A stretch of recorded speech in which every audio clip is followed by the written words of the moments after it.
Bom dia a todos. Prazer muito grande estar aqui com vocês nesse novo webinar do CEAP, Centro Brasileiro, Centro de Arbitragem com Administração Pública. Para nós é uma satisfação muito grande contar com todos os palestrantes.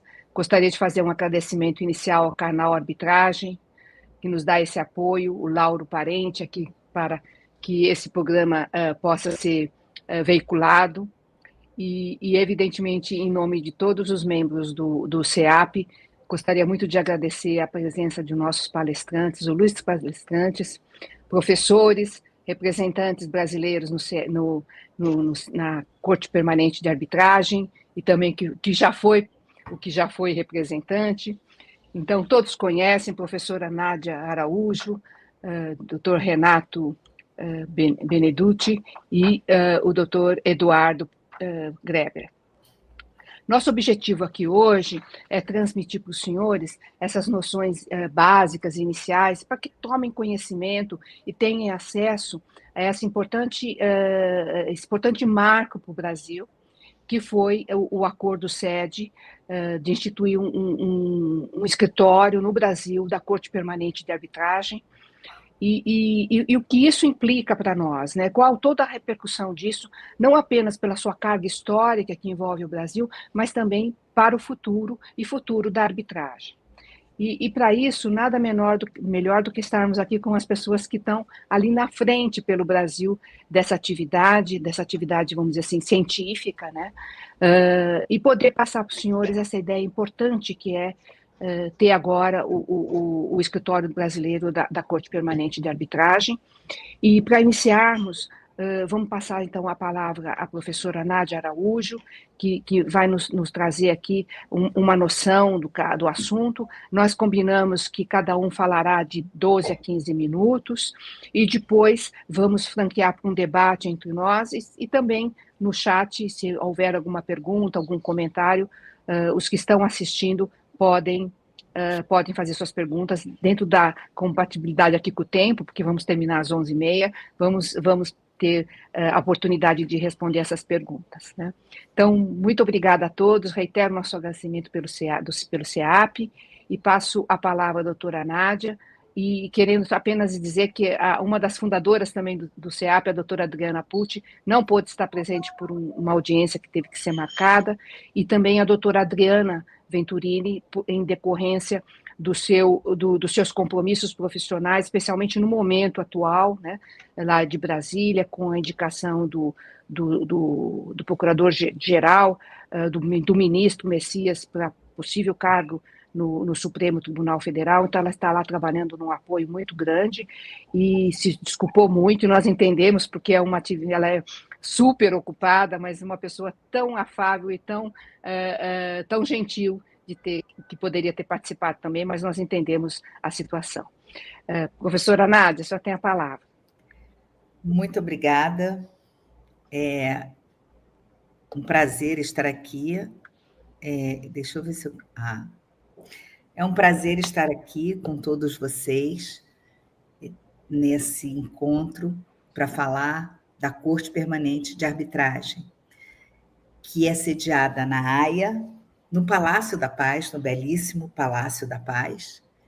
E eu queria, nessa breve apresentação, além de agradecer a professora Selma Lemes pela gentil apresentação, meus colegas, Eduardo Greber, de toda a vida, Renato Benedutti, agora na CPA, e também meu colega de PUC. É muito bom estar aqui com todos vocês. Eu vou centrar minha apresentação em algumas questões históricas, mas também pretendo falar das características da CPA, o que ela faz, e não vou entrar muito em detalhe da autoridade central, que eu sei que o doutor Eduardo vai falar, da autoridade designadora, appointing authority, porque essa é uma das funções mais importantes da CPA. Ser uma entidade designada, se houver uma cláusula arbitral não citral no contrato, ou se do tratado, num tratado bilateral, ou se as partes assim quiserem, é uma autoridade que pode resolver problema de indicação de árbitro numa arbitragem, principalmente com relação ao presidente. E, para o Brasil, como bem mencionou a Selma, agora vamos ter um acordo 7. Nós somos integrantes da CPA desde o início, a famosa ida a Rui Barbosa, de Rui Barbosa à Haia, né? A Águia de Haia, tudo que ele fez lá, foi justamente na criação da CPA, no Tratado de 1907. E, para o Brasil, pode ser muito interessante, porque depois da reforma da lei de arbitragem, com a inclusão da possibilidade de arbitragem com a administração pública, ter a CPA como autoridade designadora em certos casos, porque em contratos de longa duração, a longevidade da CPA certamente ajuda a se saber que nunca vai haver um problema de indicação. E o outro ponto é que, quando houver algum tipo de impugnação também a um árbitro, a CPA também atua. O secretário-geral tem essa função e ele também atua julgando as questões de impugnação. Então, ela tem um papel muito importante. E vou dar uma palavra, se o tempo me permitir, sobre o futuro. Em 2024, a CPA completou 125 anos. Promoveu um grande congresso na sua sede, ao qual eu, infelizmente, não pude comparecer, mas o doutor Eduardo Grebler e o doutor Beneduzzi estavam lá, poderão trazer mais informações. E entre as conclusões desse grande congresso, decidiu-se estabelecer um grupo de especialistas para pensar o futuro da CPA, para olhar para o que já foi feito e olhar para frente e ver o que se podia fazer para melhorar, o que se podia fazer para dar mais visibilidade à CPA. Esse grupo, instalado este ano, no início do ano, já teve 2 reuniões, eu faço parte desse grupo, é um grupo bastante eclético, é um grupo composto de personalidades do direito internacional de vários países, de várias áreas. Ele é chefiado, a chairman é a professora Gabriele Kaufmann-Coelho, árbitra reputada, e o seu vice-chair é o Daniel Bethlehem, que é um barrister inglês também, muito atuante na área de arbitragem. E aí o grupo é formado por 15 pessoas e nos dividimos em 3 grupos e estamos discutindo os próximos passos.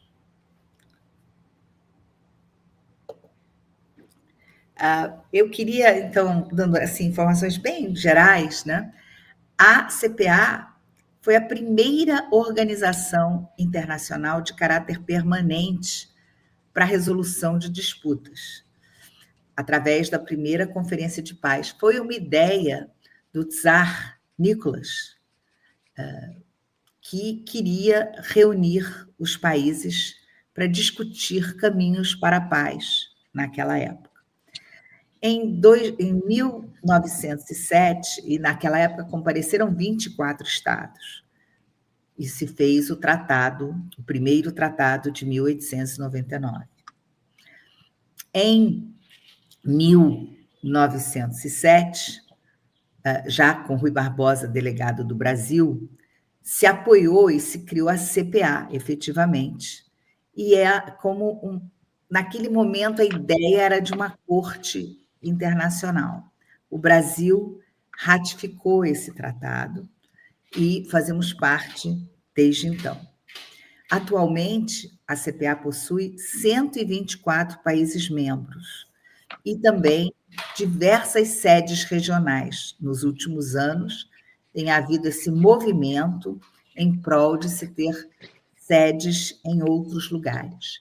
A CPA está sediada no Palácio da Paz, lá tem o seu secretariado, e aqui eu trago os países que nós temos sedes. Tem na América do Sul, hoje temos uma sede na Argentina, um acordo com o Chile, e em breve tenho certeza que poderei dar a todos o endereço do Rio de Janeiro, porque o Rio de Janeiro foi escolhido como a sede e agora há tratativas com a prefeitura para se designar um local para essa sede da CPA. Esse local é um local que vai ter uma pequena secretaria, vai poder ter audiências nas arbitragens que a CPA administra. Eu gostaria de dar 3 grandes destaques. O primeiro, o profissionalismo do secretariado da CPA. Ele é composto, como eu disse, do secretário-geral, que tem um status de diplomata. Hoje, Martin Sefilek é o secretário de origem polonesa, e até comungamos de uma certa aproximação, já que ele foi professor de Direito Internacional Privado. Então, isso sempre nós somos poucos pelo mundo até, então sempre é uma qualidade que eu gosto de destacar. Outro ponto fundamental é que a CPA não é uma corte, mas ela, sobretudo, apesar desse nome, ela é uma instituição que administra casos de arbitragem. Ela administra os casos que lhe são apresentados e ela tem um registro desses casos. Esses funcionários de grande profissionalismo auxiliam muito os tribunais, inclusive na parte técnica. E também, outra grande característica é a sua flexibilidade com relação às questões que podem auxiliar solução de casos difíceis, por assim dizer. E eu gostaria de citar aqui a mediação, Binding Arbitration, que é uma mediação obrigatória entre Austrália e Timor-Leste, e que, no momento em que esses 2 países, o Timor estava se estabelecendo, havia um diferendo enorme, porque aquela área entre a Austrália e o Timor-Leste é uma área de grande recursos, tem petróleo e tudo mais, e havia muitas questões relativas à divisão, à parte econômica, e, sob os auspícios da CPA, foi instaurada uma comissão, e eles conseguiram chegar, através dessa mediação, a um acordo que resultou num tratado entre os 2 países, evitando uma série de questões da maior gravidade e até, quem sabe, uma guerra, algo desse nível. Então, a CPA teve esse papel, um papel pouco conhecido, mas de grande importância nessa cartela de coisas que a CPA pode fazer. O que a gente mais conhece, evidentemente, são as arbitragens mais tradicionais. E ela é administrada pelos seus membros, né, como toda organização internacional. A secretaria é responsável pela administração dos casos e comunicação às partes, mas os estados se reúnem e decidem os rumos da organização. Outro ponto importante é que cada país membro tem 4 representantes, o que a gente chama de grupo nacional, e uma das funções desse grupo, não se esqueçam, que como a CPA é da época da Liga das Nações, até de antes, ela teve esse papel no começo da Corte Internacional de Justiça. E, por isso, o sistema de designação de membros da Corte Internacional de Justiça, hoje uma instituição da ONU, passa pela indicação dos membros dos grupos nacionais de cada país. Cada país tem esse grupo de pessoas, 4 pessoas indicadas pelo governo, mas que têm um mandato próprio, autonomia, e, próximo da época, o secretário-geral da ONU nos manda uma carta, eu já participei dessa indicação junto com professor Eduardo Grebler, e agora, certamente, esse ano, com o professor Beneduzzi, a gente recebe uma carta de instruções, se reúne, avalia, pode indicar até 4 candidatos e entrega isso para o Itamaraty, que leva essa carta a Nova York, mas a carta é nossa. A partir daí, esses nomes são votados na Assembleia Geral e é escolhido os membros que participarão do novo mandato da CJI. Eu estou vendo aqui que o meu tempo está andando muito mais rápido do que eu imaginava, e eu queria só dar uma visão do tipo de caso que a CPA cuida. E ela cuida desses casos, administra, né, a partir da vontade das partes, a partir das regras não citral, a partir da sua designação em diversos tratados bilaterais e multilaterais, sobretudo tratados de energia. Ela teve uma primeira época com alguns casos, teve uma época que a gente chama de bela adormecida, porque por mais de 60 anos ela praticamente não teve casos, mas a partir da década de 80 nós vimos um grande ressurgimento da CPA com esses novos tratados e principalmente essas, se vocês lerem aqui, essas arbitragens entre estados investidores e estados e investidores. Os investidores, quando vão aportar recursos em um determinado estado, têm um desejo grande de ter segurança jurídica, de ter algum caminho em que a resolução das suas diferenças não esteja à mercê de uma corte local. E a CPA exerce esse papel com maestria, e vocês podem ver que hoje há 122 casos desse tipo administrados pela CPA, e também 110 casos, isso é o relatório de 2023, 110 casos entre arbitragens de contratos que envolvem o Estado.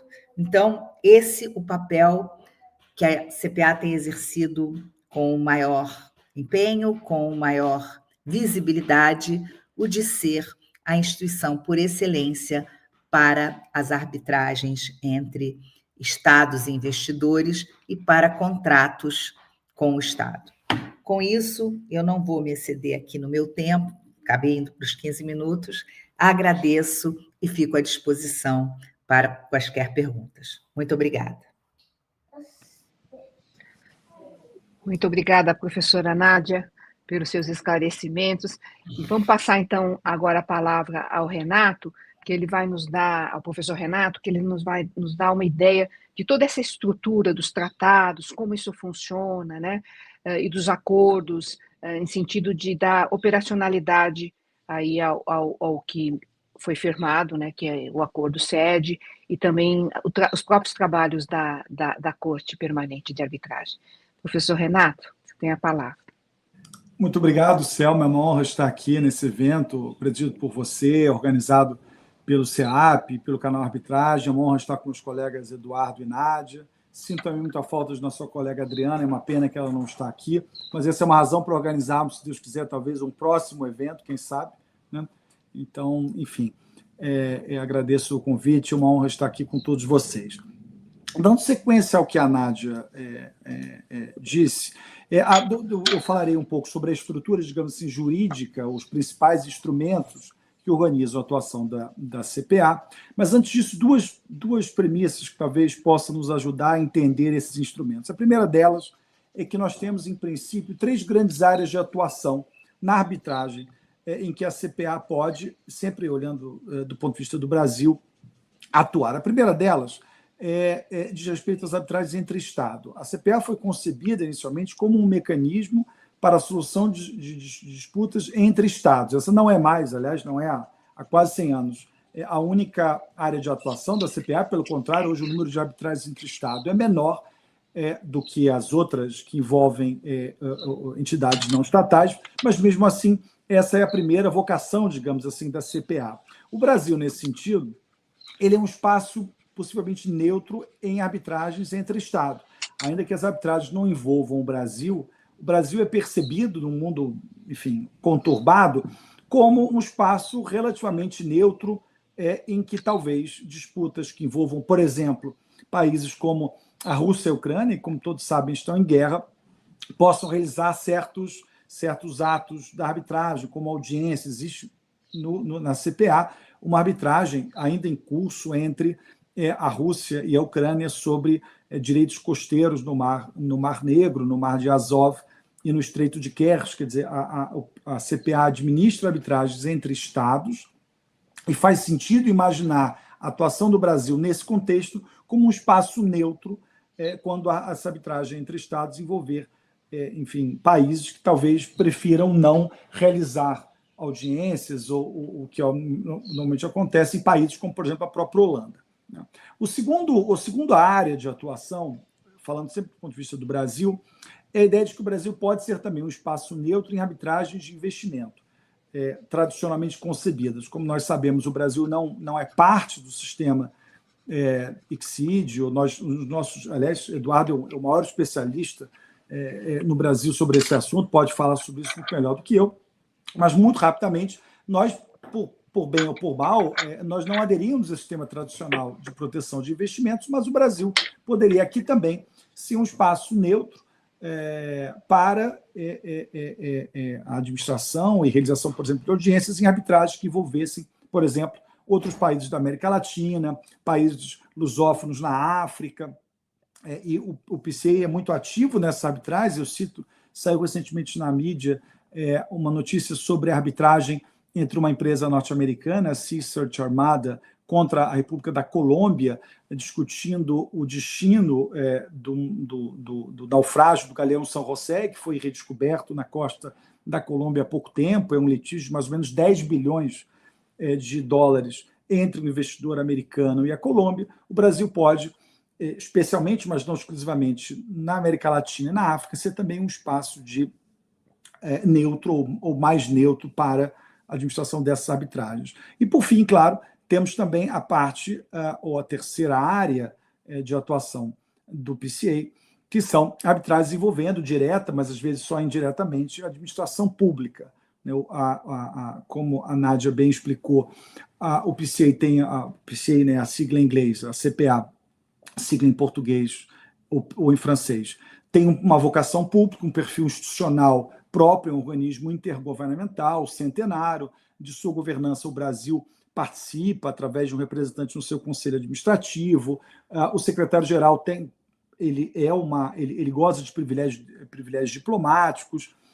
Ele atua exclusivamente nisso. Quer dizer, eu vou tratar um pouco mais desses privilégios adiante, mas tudo para dizer, ainda a título de premissa, que esses privilégios, essa natureza pública, essa personalidade de direito público internacional que a CPA goza, pode servir no Brasil para dar uma espécie de reforço a litígios envolvendo a administração pública. Essa é uma terceira área de atuação possível da CPA no Brasil. Essas são as duas premissas, né? De um lado, as três áreas de atuação, e a terceira, o perfil institucional da CPA, que são, digamos assim, eles são muito próprias se comparados às outras instituições que administram arbitragem no mundo.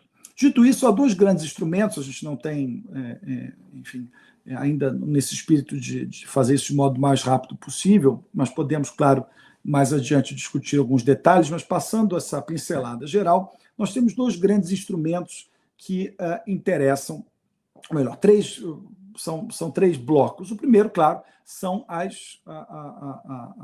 os próprios tratados, como a Nádia lembrou, de 1899 e 1907, que fundamentam, que são a base jurídica que criou a CPA e dá à CPA o seu desenho jurídico geral. O Brasil é parte dessas duas convenções e elas formam, digamos assim, o arcabouço jurídico da Corte Permanente de Arbitragem, esse arcabouço jurídico mais do que centenário. Esse é o primeiro bloco, digamos assim, de instrumentos. Concretamente, tratando da atuação futura e oxalá breve da CPA no Brasil, há dois instrumentos que nos interessam mais concretamente. Um deles é o Acordo de Sede, que foi celebrado entre o Brasil e entre a República Federativa do Brasil e a Corte Permanente de Arbitragem. Esse acordo ele tramitou, ele foi assinado e seguiu o processo natural de entrada em vigor de um tratado internacional. E agora, no início do ano, foi publicado um decreto após a tramitação no Congresso, e esse esse acordo de sede está em vigor. O acordo de sede ele não se confunde nem com os tratados que deram origem à CPA, dos quais o Brasil é parte há 100 anos, né, desde as conferências, ou pelo menos desde a segunda conferência de Haia. Mas o acordo de sede ele trata com mais detalhes das relações entre a CPA e o país em que as atividades da CPA se desenvolvem. O acordo de sede não é necessário para a atuação da CPA no país, tanto que a CPA já havia sido cadastrada no Brasil na Advocacia Geral da União antes da entrada em vigor do acordo, mas o acordo organiza, digamos assim, eu chamarei atenção para alguns pontos principais, a atuação da CPA no Brasil. O acordo de sede não implica necessariamente a criação de uma sede regional, né? Como aquele gráfico que a Nádia bem mostrou, a CPA tem a política, nos últimos 30 anos talvez, tem levado a cabo a política de celebrar acordos de sede, mas não necessariamente criar sedes regionais nos países com os quais ela celebrou os acordos de sede. Então, na Argentina, por exemplo, pensando no nosso subcontinente, na América Latina, a Argentina, a CPA tem um acordo de sede com a Argentina e tem uma sede regional na Argentina. A CPA tem um acordo de sede com o Equador, mas não tem uma sede regional no Equador. A ideia no Brasil é não apenas celebrar, como foi feito, um acordo de sede para regular a atuação da CPA no Brasil, mas também criar um escritório regional em que as arbitragens possam ser administradas, como outras instituições estrangeiras fizeram nos últimos anos. Então, a ideia no Brasil é não apenas ter um acordo de sede, mas também ter um escritório regional. Bom, o que é interessante nesse acordo de sede? Ele fornece, claro, uma espécie de arcabouço jurídico, especialmente em termos de privilégios e garantias diplomáticas que se aplicam não só aos funcionários da CPA, mas também a árbitros, advogados, testemunhas. Ele prevê a instalação de um escritório da CPA no Brasil, isso está lá no artigo 3º do acordo. Ele trata de privilégios e imunidades da própria CPA, isso está no artigo 5º do acordo de sede, que trata, por exemplo, da inviolabilidade dos locais da CPA, de seus bens, dos seus documentos, enfim. Isso é interessante de um ponto de vista da prática da arbitragem, porque, ao contrário de uma instituição privada, os documentos, as instalações, a sede da CPA gozam de imunidade, de inviolabilidade diplomática, ou seja, a polícia não pode, com fundamento nesse acordo de sede, não pode determinar a busca e apreensão de documentos, por exemplo, que estão sob poder da CPA, o que, claro, fora de um contexto como esse, seria possível. Há privilégios e imunidades também dos funcionários, não só funcionários, mas dos adjudicadores, dos árbitros que participam dos procedimentos administrados pela CPA. Há algumas distinções entre os adjudicadores estrangeiros e aqueles que são nacionais do país onde a CPA atua, mas, de modo geral, a ideia é de que há uma previsão no acordo de imunidade de toda jurisdição, e além de alguns privilégios. Por exemplo, o artigo 7º, primeiro, diz que os adjudicadores estrangeiros gozam de imunidade contra prisão ou detenção ou qualquer outra forma de restrição de sua liberdade. Em relação aos nacionais, artigo 7º, 2, os adjudicadores gozam de imunidade de toda jurisdição no que diz respeito aos atos praticados no desempenho de suas funções, exceto nos casos em que a CPA renuncia expressamente à imunidade. O o artigo 10º do acordo trata também da obrigação do país sede de oferecer segurança às instalações da CPA, de uma maneira, claro, que não ocorre em outras situações. Há casos, por exemplo, que com fundamento no acordo será possível no Brasil. É possível que isso aconteceu de modo relativamente recente, uma pessoa que estava na lista de procurados da Interpol, era testemunha numa arbitragem administrada pela CPA, foi emitido, o país, nesse caso foi a Holanda, emitiu um salvo-conduto a pedido da CPA, essa pessoa viajou, prestou depoimento e retornou ao seu país de origem, quer dizer, é algo inclusive para as testemunhas, as pessoas que participam das audiências, essa possibilidade de emissão pelo país sede de um salvo-conduto é algo, claro, particular das arbitragens envolvendo a CPA. Passando muito rapidamente ao próximo ponto, o regulamento atual da CPA é o regulamento de 2012, ele é baseado no modelo UNCITRAL, ele é a consolidação do regulamento com alguns protocolos adicionais, havia uma certa fragmentação do regulamento da CPA, que em 2012 permitiu uma espécie de fusão do regulamento geral com alguns regulamentos temáticos que existiam antes disso. Existem, claro, ainda alguns protocolos opcionais, por exemplo, que dizem respeito a medidas de urgência, ao procedimento de arbitragem expedita, mas, de modo geral, não existe mais um regulamento temático ou setorial, existe um regulamento geral, que é o de 2012, com alguns protocolos específicos de natureza processual. O regulamento da CPA é mais flexível, menos intervencionista, digamos assim, do que o regulamento de outras arbitragens, e ele tem algumas qualidades, alguns pontos interessantes. Por exemplo, ele é desenhado tendo em vista a não necessária, mas a normal participação de algum Estado ou de alguma entidade paraestatal. Ele tem regras interessantes sobre, e disso o Eduardo falará daqui a pouco, sobre a autoridade designadora, ele é interessante nesse aspecto também. E, enfim, em resumo, um regulamento que, baseado, embora no modelo da UNCITRAL, ele é um pouco mais flexível, ele dá às partes mais facilidade de adaptá-lo, que não quer dizer que, como Nádia gosta sempre de lembrar, e com isso eu encerro, que o trabalho organizado pela CPA é realmente muito ativo, as pessoas participam com muita atenção e no auxílio do que fazem os árbitros, enfim.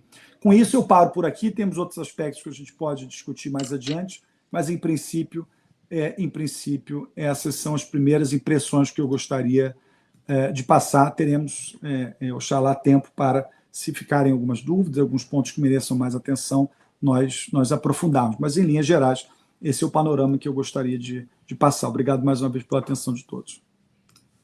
Muito obrigada, Renato. Você deu uma visão aí institucional super interessante, e com a complementação dos demais colegas, eu acho que isso dá para a gente entender bem como que é o universo do funcionamento da Corte Permanente de Arbitragem e as suas especificidades, né? Então, vamos ouvir agora o Eduardo Grebler, que vai nos trazer aqui informações sobre o modus operandi da CPA, inclusive na questão de como autoridade indicadora de árbitros, que não necessariamente seriam arbitragens administradas pela CPA. Tem algumas especificidades. Então, Eduardo, por gentileza, você tem a palavra.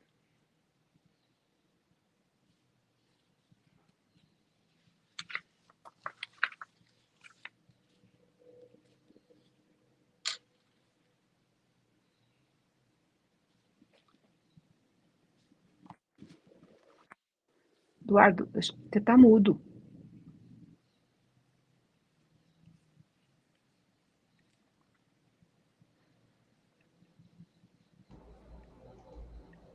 Agora me ouvem? Sim, agora sim. Tá bom. Muito obrigado.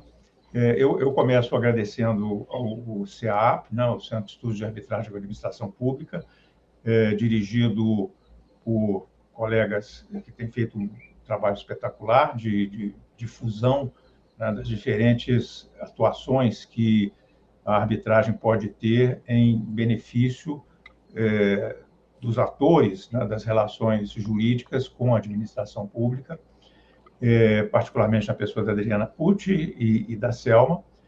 E gostaria também de dizer que a minha intervenção nessa videoconferência vai estar mais focada na operação da arbitragem no âmbito da CPA, né? Como vocês estão vendo, não sei se já está sendo mostrado os slides que eu preparei, já estão sendo mostrados? Está no primeiro slide. Tá bom. Vocês observam desde logo nesse slide que eu coloquei aqui, entre parênteses, PCA e CPA, porque nós temos uma espécie de dupla denominação aqui. A CPA, quando foi criada, ela era o fruto da cultura jurídica europeia, que ainda era fortemente influenciada pela cultura francesa, né? Pelo direito francês, pelo idioma francês.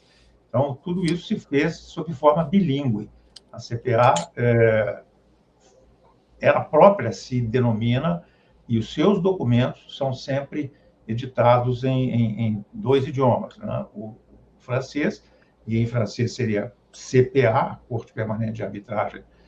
No idioma francês tem as mesmas iniciais do português, e o PCA, que é Permanent Court of Arbitration, que é hoje em dia é o acrônimo, né, o apelido mais reconhecido mundialmente, uma vez que o francês declinou muito de influência e o inglês cresceu proporcionalmente de uma maneira muito, muito decisiva.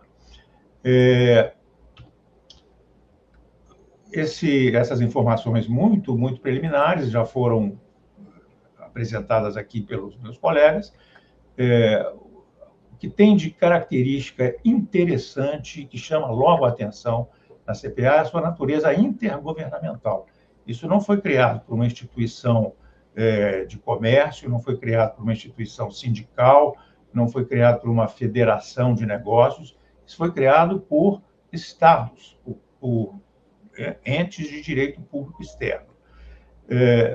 Há mais de 100 anos, 125 anos atrás, neste momento são 126 Estados-membros, tem uma pequena diferença em relação ao número que a Nádia informou, mas é porque agora, nesse segundo semestre, entraram mais 2. O número, de fato, impressiona, porque nós temos, no mundo inteiro, 198 estados politicamente organizados. Então, nós temos aqui uma participação superior a 70% dos países que existem mundo afora. Uma outra questão que se destaca, que é bastante interessante no caso da PCA, é que quem dirige a PCA é um conselho administrativo, e todos os Estados-membros têm assento no conselho administrativo. Então, não tem nada secreto, não tem nada desconhecido de qualquer um dos Estados-membros que se passe no âmbito da CPA. Naturalmente que não dá para gerir uma entidade como essa com 126 dirigentes. Então, existe uma subdivisão, né, que é exatamente a Secretaria-Geral, cujo nome oficial é o Bureau International.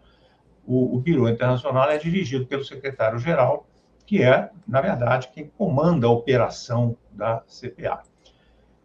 Finalmente, uma última questão que vale a pena destacar também, como diferencial da CPA em relação a outras entidades que podem ter diversos méritos, né, mas no seu funcionamento e na sua criação, mas que só a CPA tem, que é a característica do interesse público.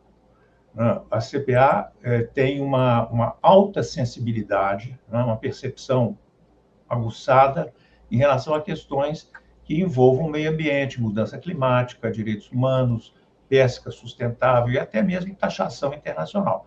São temas que vêm frequentemente, né, nos litígios submetidos à arbitragem, muitos deles que envolvendo entes públicos e entes públicos. investimentos, né? Estados e estados. Nós vamos ver que com a evolução da CPA, ao longo das décadas, especialmente as 2 ou 3 décadas mais recentes, outros temas se agregaram também, né? Até com uma grande predominância, uma grande participação dos temas ligados a investimentos. Mas existe essa noção, mesmo nos temas ligados a investimentos, a percepção do interesse público é mantida de forma muito ostensiva, muito perceptível. E como funciona o dia a dia quando se deseja instaurar uma arbitragem? Vocês estão vendo aqui uma lista de várias regras e protocolos, mas o que realmente aqui, vamos dizer, se destaca como o carro-chefe normativo são as regras de arbitragem, ou da Uncitral ou da CPA. Eu diria até que com maior predominância das regras da Uncitral, e isso se explica facilmente, é que a jurisdição, chamemos assim, a competência da CPA para conduzir uma arbitragem, ela nasce de um tratado, né, um tratado bilateral ou um tratado multilateral celebrado entre países. E nesse tratado já existe, ou pelo menos recomenda-se que existe, né, alguns poucos não tem, mas sempre se recomenda que exista, a escolha das regras de arbitragem que vão regular. Não apenas a instituição que vai administrar, mas as regras que vão se aplicar nessa arbitragem. Então, quando nasce o tratado, ainda antes de qualquer litígio, antes de qualquer desentendimento, a escolha das regras costuma recair sobre as regras da Uncitral. São regras conhecidas no mundo inteiro, são regras respeitadas, né, regras testadas há aproximadamente 50 anos. Né, o primeiro regulamento de arbitragem da Uncitral é de 1976, aperfeiçoado depois em 2010 e uma ligeira emenda em 2013. Portanto, esse é um instrumento de maior incidência nas arbitragens instauradas no âmbito da CPA. Mas a CPA tem o seu próprio regulamento, que bebeu muito na fonte da Uncitral. Portanto, adotar-se as regras da CPA não é um distanciamento notável com relação às regras da Uncitral. Portanto, estatisticamente, se nota que a Uncitral tem maior presença como regra do que a da CPA. É interessante chamar a atenção para o fato de que a CPA, na sua longa trajetória, aprendeu que algumas particularidades merecem regras próprias. No entanto, são regras opcionais. É preciso que as partes queiram adotá-las. Nada é obrigatório em relação a disputas sobre investimentos naturais. Vejam que esse conjunto de regras é bastante antigo, já é de 2001. Disputas sobre o direito espacial, sobre o espaço exterior, que é algo que começa a surgir aqui e ali, mas não, sem sombra de dúvida, a arbitragem sobre implicações jurídicas, né, da exploração do espaço exterior tende a ser cada vez mais presente. As regras opcionais para arbitragem de disputas entre estados, ligeiramente diferentes daquelas em que só uma das partes é um estado e a outra é uma entidade privada, ou entre organizações internacionais, como a própria ONU e outros organismos, a União Europeia, organismos internacionais, e um dos estados que faça parte dele.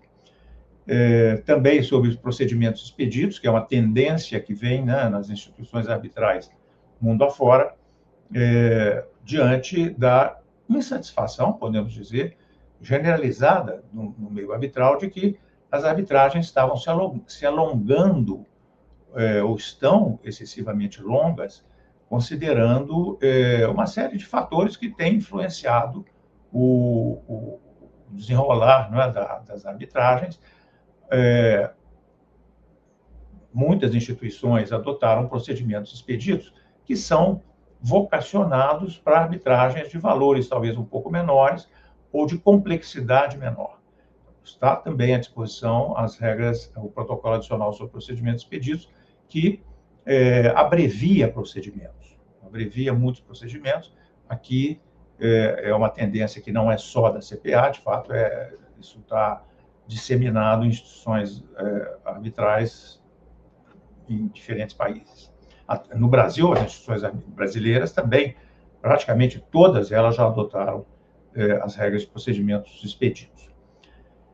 Um protocolo opcional sobre medidas provisórias, que também é uma tendência dos últimos anos. Muitas instituições passaram a endereçar esse tema das medidas provisórias, e no caso brasileiro isso ficou muito patente, porque durante muitos anos houve uma controvérsia se os árbitros tinham ou não tinham competência para decretar medidas provisórias, precisavam instruir o processo antes ou não.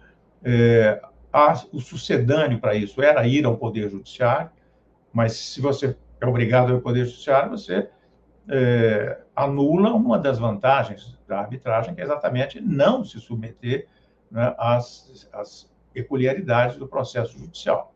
Então, as medidas provisórias passaram a ser adotadas também em diferentes instituições e a CPA não ficou alheia a isso. E o último que eu aqui menciono, que é muito curioso, a CPA tem um protocolo adicional sobre escrutínio de laudos arbitrais. Esse é um tema, assim, um pouco sui generis. Aqui eu acho que existe uma certa radicalização no meio arbitral entre quem apoia e não apoia o escrutínio de laudos arbitrais. O maior exemplo, né, do escrutínio que é obrigatório dos laudos arbitrais é a CCI, é a Corte de Arbitragem da CCI, que não abre mão do escrutínio. Depois que o Tribunal Arbitral profere o seu laudo, ele não é entregue às partes, ele não é divulgado antes de ser avaliado, né, pela Corte de Arbitragem, num processo que é chamado de escrutínio. Nesse escrutínio, não quer dizer que isso aí seja um órgão que possibilite a revisão das conclusões ou que possa interferir na autonomia do tribunal, porém, tem um grau razoável de influência sobre o texto final que vai ser divulgado às partes. A PCA não tem isso como um procedimento compulsório, mas, se as partes assim quiserem, pode haver o escrutínio. Existe o protocolo opcional para isso. O que acontece em relação a quem é favorável a isso? Que muitas pessoas acreditam que a qualidade do laudo possa ser comprometida pelo fato de que não há, em tese, segundo grau de jurisdição na arbitragem. Então, aquilo que o Tribunal Arbitral profere como sua decisão é o que está resolvido, né? É a decisão da controvérsia. Então, essa situação, quando ela contém alguma imperfeição, quando ela contém algum erro de direito, algo que possa ser fatal, né, sobre a decisão, acaba que o laudo arbitral é sujeito à crítica. Então, o escrutínio, ele oferece essa possibilidade de um questionamento, não é uma determinação, mas um questionamento a respeito da conclusão que o Tribunal Arbitral alcançou. Então, não preciso dizer que não é muito comum que isso seja adotado, como ele é opcional, ele só será adotado se ambas as partes quiserem, porém, esta é uma possibilidade que pode vir a ser útil no futuro, né, se entender que essa é uma maneira razoável de evitar o segundo grau de jurisdição, que seria a apelação para os laudos arbitrais de primeiro grau. Prosseguindo, vamos à questão das taxas e custos administrativos, que para quem está no dia a dia da arbitragem, tem uma imensa importância e, às vezes, não se fala muito disso. A PCA não cobra para utilizar as instalações físicas que ela tem na Haia e nas suas 5 sedes regionais. Em todas essas 5 sedes regionais, aqui existem instalações físicas. Viena, nas Ilhas Maurício, em Singapura, Buenos Aires e Hanoi. Como foi lembrado há pouco pela Nádia, muito em breve, esperemos, verá aqui também o nome do Rio de Janeiro. Por hora, ainda não, mas serão, então, 6 sedes regionais, sem contar a sede principal, que fica na Haia.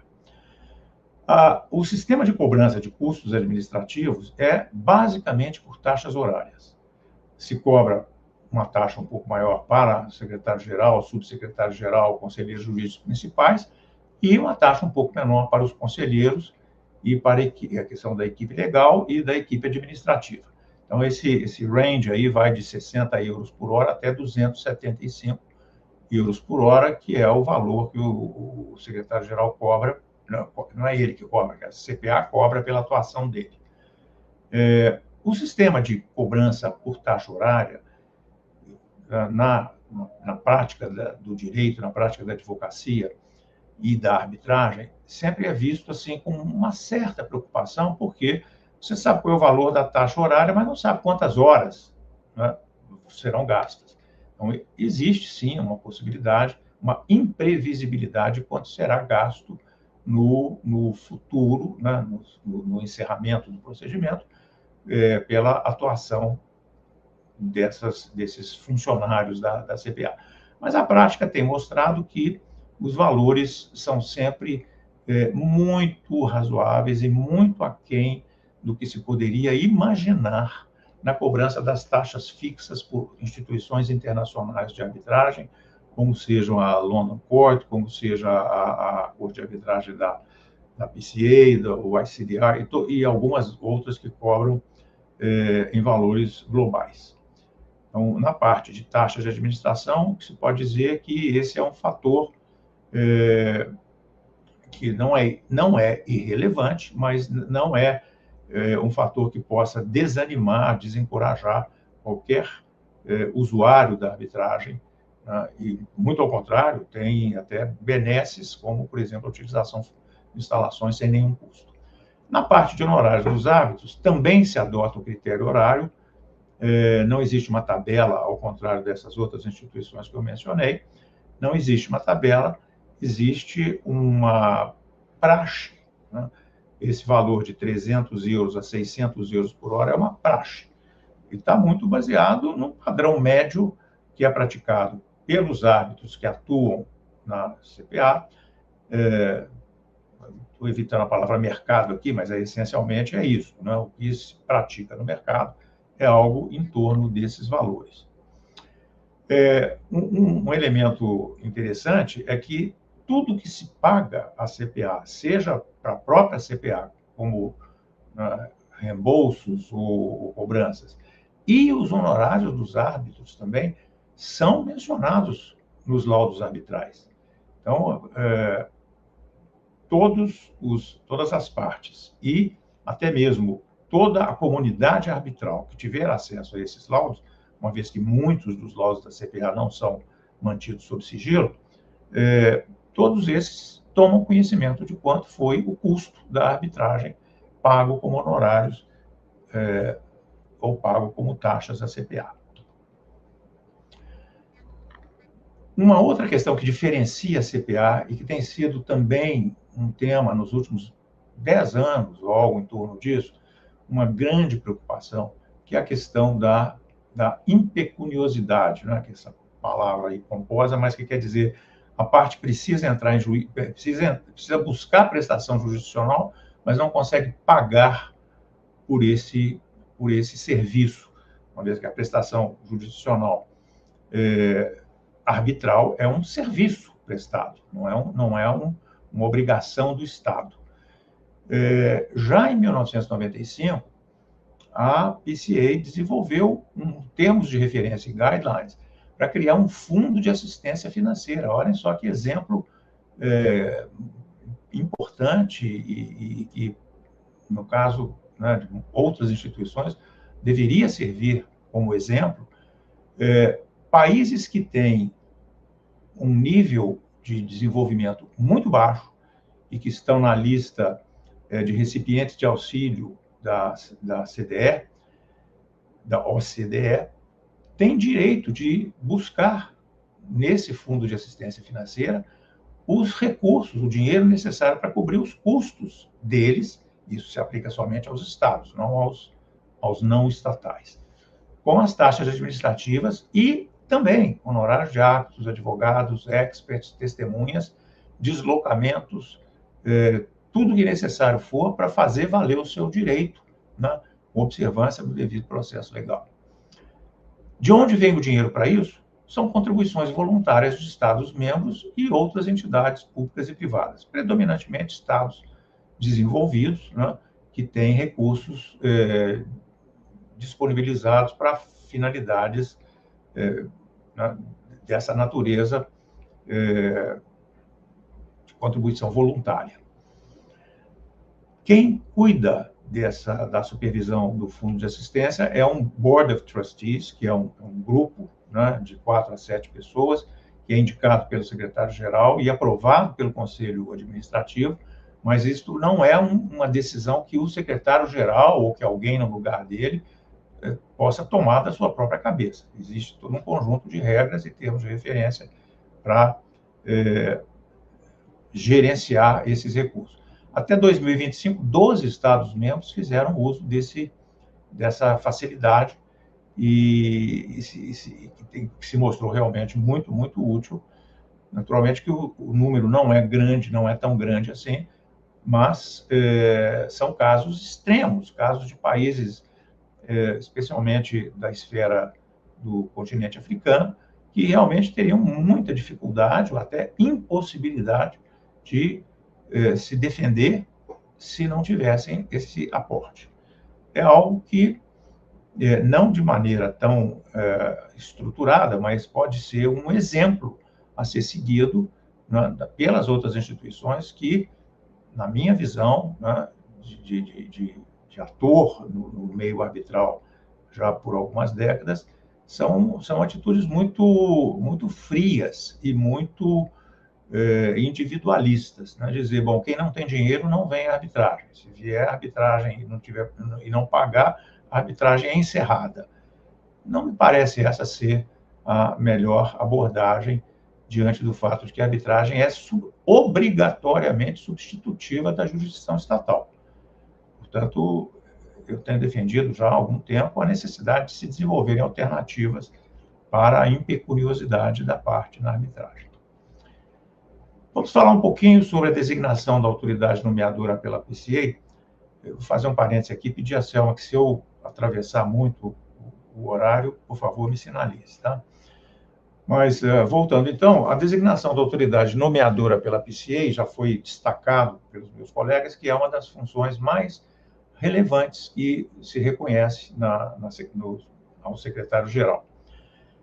As hipóteses são aquelas que todos nós sabemos, né? A parte que é chamada como requerida na arbitragem, muitas vezes não tem o desejo de se submeter à arbitragem.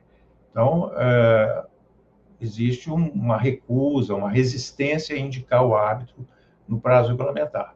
Mas há também situações em que a parte comparece, ambas as partes trocam indicações para a escolha de um terceiro árbitro, e não conseguem entrar em acordo. Ou também, quando se trata de árbitro único, a dificuldade é maior ainda, porque quando você tem um tribunal de 3, cada parte indica o seu, e esses 2, muitas vezes, não conseguem se acordar com relação ao terceiro, que é o árbitro-presidente, mas a parte já indicou pelo menos um, né? Quando se trata de árbitro único, a sensação de insegurança da parte é muito grande. Nessas hipóteses, e elas estão contempladas nas regras da UNCITRAL, entra em funcionamento a autoridade nomeadora. Essa autoridade nomeadora é o próprio secretário-geral, quando ele não tem qualquer impedimento, né, satisfaz o critério de independência e imparcialidade, mas é bastante frequente que ocorra a designação de um terceiro, seja porque ele não atende por inteiro os critérios de independência e imparcialidade, que são muito elásticos nesta hipótese, seja porque ele não deseja, né, por questões até de ordem individual, ser a autoridade nomeadora. Então, é uma hipótese em que, com alguma frequência, creio eu até que com maior frequência do que o próprio secretário-geral atuar nesse sentido, designa terceiras pessoas que satisfaçam esses critérios para que essas terceiras pessoas atuem como autoridade nomeadora, cujo papel essencial é nomear os árbitros, mas não só nomear os árbitros, que seria uma atividade muito utópica, né? Muito momentânea. Existe, ao longo da arbitragem, a possibilidade de impugnações. Existe a possibilidade de falecimento de árbitro, renúncia de árbitro, situações que requerem, de novo, a intervenção da autoridade nomeadora. Conheço e até tenho intervenção em procedimentos arbitrais cujos árbitros foram nomeados há 10 anos atrás. E agora a autoridade nomeadora está sendo chamada de novo para suprir uma determinada situação em que é necessário avaliar a atuação do árbitro. A grande maioria dos tratados em que as regras da UNCITRAL são adotadas dirigem essa decisão para a autoridade nomeadora. Para vocês terem uma ideia, foram 58 casos em 2024. Tem muitas situações, né, num universo de algumas centenas, são 58 casos, é um percentual relativamente alto. Isso confere à CPA uma distinção em relação a outras instituições de arbitragem, porque na maioria das outras instituições de arbitragem, essas designações ou são feitas por uma diretoria, e essa diretoria é colegiada, ela sofre influências diversas, ela é composta por advogados, ela é composta por pessoas de diferentes origens, e, como praticante da arbitragem, né, na condição de advogado, eu notei diversas vezes um grande desconforto dos clientes, né, das partes na arbitragem, com a escolha, né, com a nomeação de árbitro-presidente ou árbitro único pela diretoria de uma instituição de arbitragem, que é uma situação um pouco, às vezes, que deixa um pouco de preocupação nas partes. Selma, você sinalizou? Sim. Se você puder ir finalizando, Eduardo, porque assim a gente pode iniciar os debates e, evidentemente, essas questões que você está falando, alguma coisa para complementar, se depois você pode trazer também. Com certeza. Né? Tá bom? Tá bom. Então, concluindo em relação a esse tópico, no caso das demais instituições de arbitragem, tem essa característica, né, da indicação do presidente por um organismo que não tem, a priori, um compromisso formal, né, de independência e imparcialidade. As atividades do Bureau Internacional. Aqui está o coração da CPA. Como já foi dito, a sede é lá no Palácio da Paz, na Haia, as sedes regionais também já foi mencionado, e o Bureau Internacional é o secretariado permanente, que atua sob supervisão do secretário-geral. Tudo o que acontece na CPA passa pelo Bureau Internacional, né? Secretaria, se quisermos chamar assim. Tanto na operação regular, quanto no apoio administrativo e jurídico aos tribunais. E aqui eu quero dar uma particular ênfase ao apoio jurídico, não apenas administrativo, como é o costumeiro, mas o apoio jurídico aos tribunais arbitrais. A parte administrativa cobre, evidentemente, audiências, comunicações e tal, mas a pesquisa de precedentes e a colaboração na redação dos laudos é, a meu ver, um elemento assim, que destaca a relevância do Bureau Internacional para os membros do Tribunal Arbitral e para as próprias partes. Quem compõe esse birô é o secretário-geral adjunto, os conselheiros jurídicos, que são aqueles que realmente fazem o carro andar. Cada caso tem case managers com um certo número de casos cada um, mas todos os casos têm case managers e tem equipes técnicas e administração. Vocês vejam que mais de 100 pessoas estão à disposição, né, dessa atividade.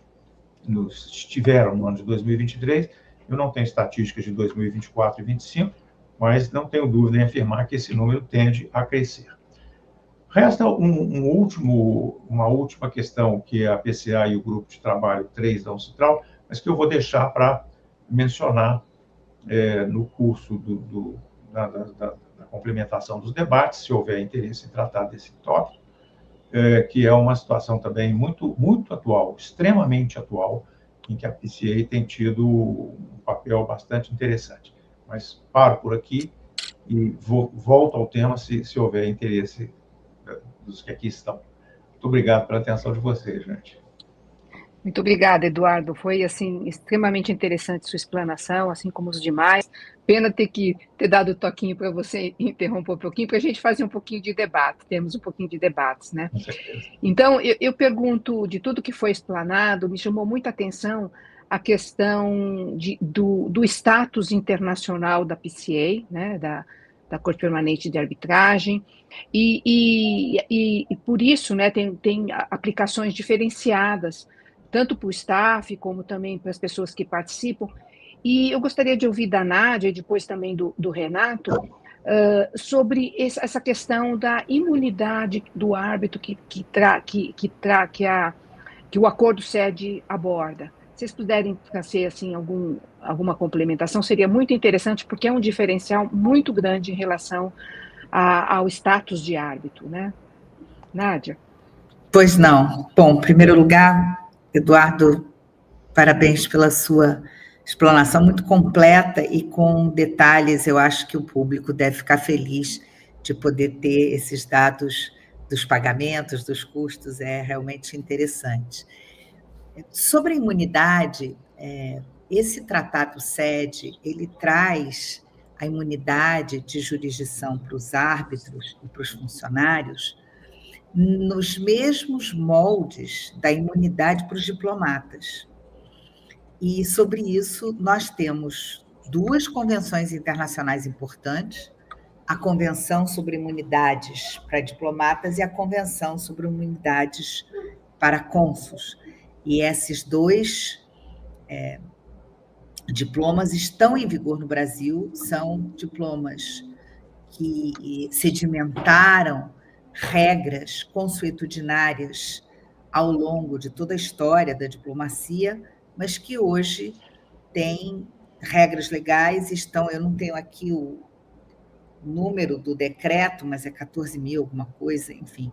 Não é Acho que é uma convenção de 69, não é? 63 e 66, é dos anos 60. Não sei o ano exato, mas é bastante detalhada. E um outro ponto que eu queria ressaltar é que o Itamaraty tem no seu site um lugar para essa questão das imunidades e, com isso, possui regras, tem todo um manual das imunidades.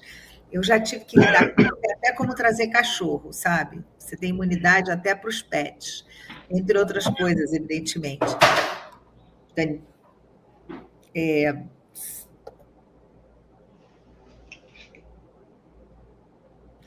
Então, essa imunidade abrange muitos detalhes. Até, por exemplo, na conta de luz, os impostos são retirados, enfim. Mas, sobretudo, a imunidade sobre os seus bens, sobre a sua pessoa. Eu insto a todos que tiverem curiosidade a olhar esse manual do Itamaraty, que traz assim um detalhamento muito grande dessas regras. Do ponto de vista dos árbitros, eu acho que é interessante porque você vem ao país e tem uma certa segurança quanto à inviolabilidade da sua pessoa. E isso pode parecer exagerado, mas, no momento, há um caso famoso de uma arbitragem em curso contra a Rússia, e que isso tem sido público, se entrou com uma anti-suit na Rússia contra os árbitros e seus advogados, coisa que essa imunidade, evidentemente, protege, não nesse país, mas em que a arbitragem está sendo conduzida, que é em Dubai. Então, são questões do dia a dia. Já houve casos, acho que foi alguma coisa no Peru, de uma tentativa de prisão de um árbitro, uma certa intimidação, evidentemente, em arbitragens com o Estado e arbitragens com empresas públicas. Esse tipo de situação pode dar ao árbitro uma certa insegurança, que a imunidade garantida pelo tratado protege ao vir para o Brasil, ao estar aqui atuando. Outra imunidade interessante é para testemunha. Pode-se dar um salvo-conduto. Uma testemunha que tem algum tipo de problema, mas é necessária numa audiência, pode ter um salvo-conduto para esse ato em especial. Então, a PCA, o seu tratado sede, eleva uma série de proteções para quem atua nessas áreas, que a diferencia de outras entidades. E aí eu passo para o Renato. Obrigado, Nádia. Acho que a sua explicação foi muito completa, né? Apenas só para complementar, essa matéria é tratada no artigo 6º do Acordo de Sede, que distingue as imunidades dos funcionários e adjudicadores que são estrangeiros, do ponto de vista do direito brasileiro, ou que são nacionais. Em relação aos estrangeiros, o artigo 6º, 1, como você disse, apenas complementando, a ideia de que os funcionários e adjudicadores gozarão, mutatis mutandis, essa ressalva, dos mesmos privilégios e imunidades concedidos pelo Brasil em conformidade com a Convenção de Viena de 1961, o que inclui a isenção de todo imposto sobre quaisquer honorários, vencimentos e emolumentos pagos pela CPA. Já em seguida, há o tratamento dos nacionais residentes. Né? Não são exatamente as mesmas imunidades, mas a ideia, como você lembrou, e acho que vale a pena insistir nesse ponto, existem arbitragens que são emocionantes do ponto de vista das táticas de guerrilha que são envolvidas, emissão pedidos de anti-suit injunctions e tudo mais. Então, há um diferencial da PCA, em razão desse caráter público no contexto do direito internacional, faz com que os seus funcionários e também os adjudicadores tenham, digamos assim, um nível de proteção jurídica maior do que gozariam em outros tipos de casos. Ou seja, a CPA acaba sendo particularmente vocacionada para esses casos politicamente sensíveis que possam ter consequências criminais, enfim, ou de busca e apreensão de documentos e tudo mais, que, infelizmente, a gente sabe, às vezes acontece, sobretudo no contexto internacional. Né? A CPA, em resumo, ela é vocacionada para resistir estruturalmente a esse tipo de pressão, que, como nós sabemos, pode ser muito dura. Alguns árbitros até optam por não trabalhar em arbitragem envolvendo certos países, como você lembrou, justamente em razão da falta de segurança, da exposição a algum tipo de perseguição criminal a que eles possam sofrer. Né? Então, não é o caso do Brasil, claro, mas esse tipo de proteção suplementar acaba servindo como uma garantia maior para todos, brasileiros ou estrangeiros, que atuem em arbitragens administradas pela CPA. Renato, é muito interessante essa sua colocação, porque é algo que se verifica muito no ICSID, nas arbitragens ICSID. E ter essa proteção diplomática, vamos dizer assim, é muito interessante e importante, é um diferencial a destacar, né? Eu queria Verdade. também perguntar, agora passar um pouquinho a pergunta para o Eduardo, e até o Renato, você mesmo iniciar e depois passar para o Eduardo e também a Nádia, que é a questão de custos. O Eduardo mesmo ressaltou que é muito importante na prática, né, saber os custos de uma arbitragem. Nós já entendemos que é fixado por hora, tudo mais, mas e é importante até para o setor privado, né, saber quanto custaria uma arbitragem, né? E a gente andou comentando, né, Renato? Você falou que você fez um levantamento, depois, se os colegas também quiserem complementar.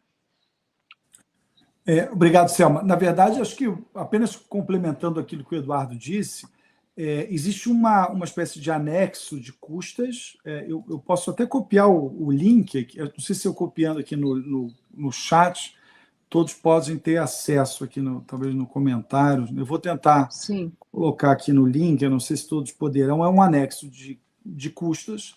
E as custas não são tão previsíveis, é verdade, como são em algumas câmaras. E essa é uma tradição brasileira boa, aliás, né, de tornar, inclusive, os honorários dos árbitros mais previsíveis. Na CPA, os honorários, como lembrou o Eduardo, são fixados mais ou menos por hora. Há uma certa flexibilidade sob controle, é verdade, do secretário-geral, mas isso é menos previsível em relação, por exemplo, a honorários de árbitro do que são em algumas câmaras brasileiras, que nesse sentido são mais previsíveis.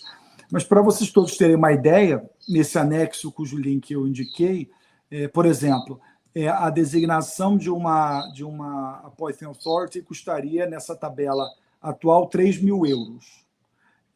Os serviços providos pelo secretário-geral, pelo deputy secretário-geral, são 275 euros a hora, do staff legal 195 por hora. Não há, como lembrou também o Eduardo, custo nas arbitragens em que a PCI atua como registry, não há custos de locação das sedes. Então, elas não são tão previsíveis quanto são em algumas câmaras brasileiras. A base é o uso da hora, esse é o critério geral, mas as partes, eu insisto, também têm mais, sob supervisão do secretário-geral, também alguma liberdade para fixar isso com os árbitros. Então, é mais flexível, e o preço da flexibilidade é ser um pouco menos previsível do que por exemplo, em alguns casos no Brasil. Mas a experiência geral é de que elas não são, como a PCA é financiada também pelos seus Estados-membros, ela não é, claro, ela não é uma organização, não só não tem fins lucrativos, como ela é financiada em boa parte também pelos Estados-membros, os custos, no final das contas, da parte administrativa, não são, digamos assim, assustadores, como esse anexo de custa mostram, longe disso, né? Mas há menos flexibilidade em razão da opção pelo modelo de hora, que no Brasil, enfim, não é o único, né? O que não impede, aliás, nós no Brasil, como fez, por exemplo, a CCI, né, de criar um regime de custas específico para o Brasil, mas isso é algo que ainda não está na hora do dia. A prioridade agora é resolver a instalação do escritório no Brasil, mas em algum momento existe a possibilidade de criar regras específicas para o país, conforme o caso, mas não há nada certo sobre isso por enquanto. Nós já estamos aqui quase no nosso tempo limite. Renato, só queria te dizer, se você puder colocar, tentei colocar e não consegui, no chat de comentários. Sim. Tá? Porque aquele que você colocou está no chat privado. Sim. Como a gente já está aqui quase finalizando, eu pergunto então a Nádia, a todos vocês, né, o Eduardo, se gostariam de fazer alguma complementação do que foi falado na exposição de todos, alguma coisa breve, por causa que nós não temos também muito tempo. Eu vou só dizer aqui que tem sido uma honra fazer parte do Grupo Nacional da CPA, sobretudo pelo convívio com os meus colegas, entre outras coisas, e queria aqui mencionar o professor Celso Laffer, que foi nosso decano por muitos anos, e muito nos ensinou a navegar essa área da diplomacia porque não deixa de ser um exercício da diplomacia aqui por nós, do mundo privado. Então, esse é um papel muito relevante dos membros da CPA, a análise e indicação de nomes para a Corte Internacional de Justiça, isso é algo pouco sabido, e também a minha honra de trabalhar com o secretariado e os profissionais da CPA, o Eduardo já mencionou, mas são de altíssimo nível, há inclusive 2 brasileiros atualmente entre os legal officers da CPA, administrando arbitragens.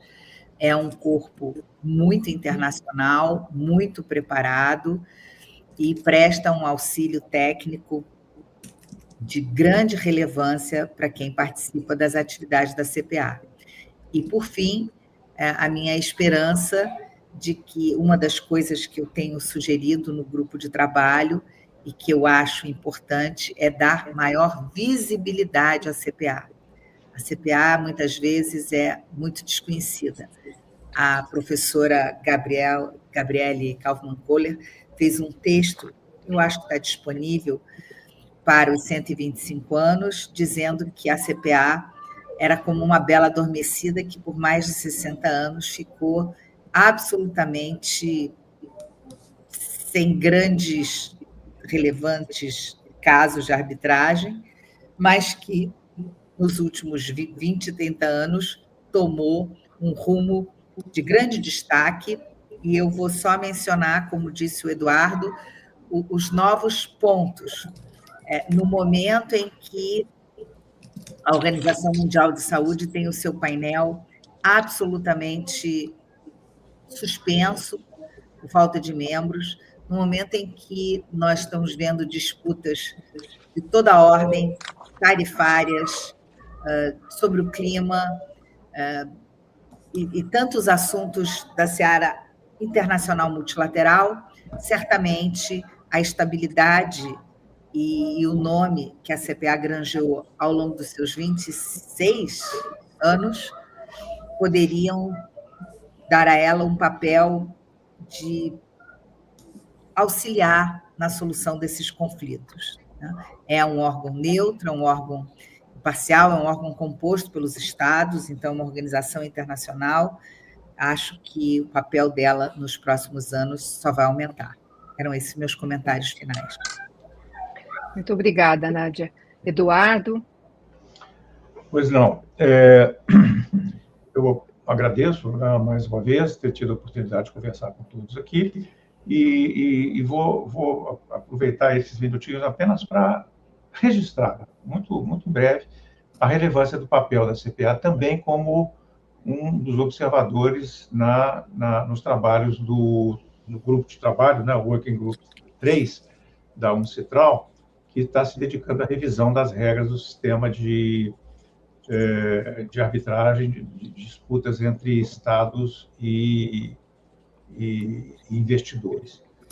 Essa é uma área em que já há algum tempo tem havido uma intensa movimentação no sentido de alterar padrões que estão em vigor há 50 anos, e alguns deles se mostrando já desatualizados, e com isso, diante dessa percepção generalizada, a UNCITRAL chamou a si a revisão desses padrões. Essa revisão está sendo empreendida desde 2017 já, mas nos últimos 2, 3 anos é que adquiriu realmente um ritmo intenso, e a PCA é uma das entidades que participa, contribuindo com a sua enorme experiência, né, com o seu backlog de casos, e tem tido um papel muito proeminente, particularmente porque não toma partido, não adotou um caminho único para dizer que a solução de tal problema deva ser assim ou deva ser daquela outra maneira. Ela traz depoimentos sobre os problemas que surgem, traz opções de solução, mas não se envolve nas escolhas que podemos chamar assim de natureza política, né, político-jurídica. a respeito de qual é a melhor solução que deva ser adotada. Mesmo porque ela é uma entidade observadora, portanto, ela não teria qualificação para votar ou para propor determinada solução. É um papel muito relevante, acho que ela também pode contribuir muito nesse novo caminho que está sendo aberto nas arbitragens, na regulação das arbitragens de investimento entre investidores e estados. Muito obrigada, Eduardo. Meus comentários. Então, Renato, suas palavras finais. Eu queria agradecer, Selma, o convite. É uma honra estar aqui com o Eduardo, que sempre foi muito gentil comigo nessa acolhida. A nossa decana, atualmente, agora a decana é a Nádia, que muito nos orgulha, a decana do Grupo Nacional Brasileiro. É um prazer estar sempre com a Nádia, né, nesse nosso convívio, que é intenso, né, Nádia? É um grande prazer, obrigado também pela acolhida. Selma, obrigado pelo convite, foi uma honra e um prazer estar aqui com vocês. Fico à disposição também, acho que falo em nome também do Eduardo da Nádia, se alguém tiver alguma dúvida. Acho que é um assunto, enfim, novo, um pouco conhecido, então fiquem à disposição, fiquem muito à vontade para nos procurar, me procurar se tiverem alguma dúvida. Acho que ainda muito precisará ser dito sobre esse assunto à medida que as coisas se desenvolvem. Muito obrigado também ao canal Arbitragem por nos receber hoje aqui. Muito bom. Quero dizer que estão todos convidados já, em nome do CEAP, para uma segunda edição desse nosso tema. Foi até um espaço curto, né? Porque é tanta coisa, tanta informação para passar, que a gente teve apenas que pincelar algumas questões. Então, em nome do CEAP, em nome aqui do canal Arbitragem que nos acolhe, eu agradeço a participação de vocês. E vamos já sair aqui e futuramente pensarmos numa segunda edição, porque ainda temos muito o que falar. Então, agradecemos a participação de todos que estão aqui em streaming, que estão nos acompanhando e os que poderão assistir por via do YouTube, do canal Arbitragem. E com certeza a gente sai aqui com a sensação de que contribuímos muito para essa iniciativa brasileira e mundial aqui no âmbito da arbitragem, de difundir a arbitragem da Corte Permanente de Arbitragem. Muito obrigada a todos. Então, vamos encerrar aqui a nossa transmissão. Até logo. Muito obrigado. Até mais a todos.